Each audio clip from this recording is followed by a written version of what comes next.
Thank you very much, Aidka. It is indeed a pleasure to be part of this event. You know, the city really enjoys this event every year because of the good information, and it's great to have the opportunity to actively participate this year. I'd like to start off by giving some recognition to my small but mighty team, and just great people to work with, Chelsea Gaylord, Yemi Mobilade, and Sherry Hoffman. We are now officially the coolest division within city government. So anytime you want to talk about the state of small business, you can't avoid talking about the COVID-19 challenge. It's pretty much dominated our lives for the last year. So the first thing we did in March, when we realized what we were up against, when we started to see the significance of this event, we really wanted to know, what is the risk? So the city entered into a economic and fiscal impact analysis study with Summit Economics, and what we had to do was take a look at the industries that were directly impacted by the forced closures, take a look at the number of businesses within those industries in El Paso County, and then identify the number of employees associated, the economic or output associated with those businesses, and the sales tax loss, plus other things. So you see, we identified about 4,400 businesses, local businesses, that were at the highest risk of closure. That represented about 30,000 direct employees in those firms, and about 43,000 indirect employees or total employees with those firms. Output at risk was almost $5 billion. I think we have about a $35 billion economy, so you can see that that's a significant portion that was at risk. And then also about $33 million in sales tax revenue to local government, and that would be a significant hit to city government as well.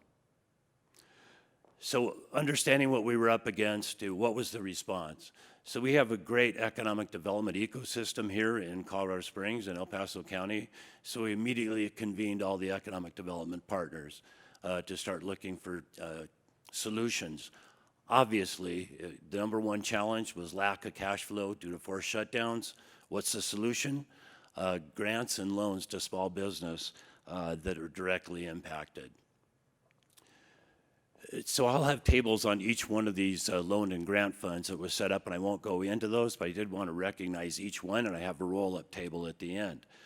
First, Pikes Peak Community Foundation deployed about $1.2 million to nonprofits in the region. And then we had the Downtown Development Authority, who provided about $700,000 to local businesses in the downtown area. And also, you'll be hearing more about this from Crystal Latier, but the El Paso County set up an enterprise zone grant fund and provided about $900,000 to businesses located within the enterprise zones in El Paso County. And then finally, Survive and Thrive. The philanthropic community really stepped forward, raised about $2.7 million and deployed that to local businesses throughout the community. So what was the local response to date? What were the economic and fiscal impacts of that? 422 loans and grants given, about $5.5 million deployed to small businesses, 5,800 direct jobs, about 8,000 total jobs, and about $757 million in economic input or output that were preserved, and about $5.5 million in local sales tax revenue. And I can tell you that's a significant part of city budget. In addition to the local response, obviously there was a large federal response, primarily in the Paycheck Protection Program and also the Economic Injury and Disaster Loan Program. So where are we headed? You know, Colorado Springs went into this downturn in an exceptionally strong condition. We were really hitting on all cylinders. Things have never been better in Colorado Springs. And we've proved to be really resilient through this downturn.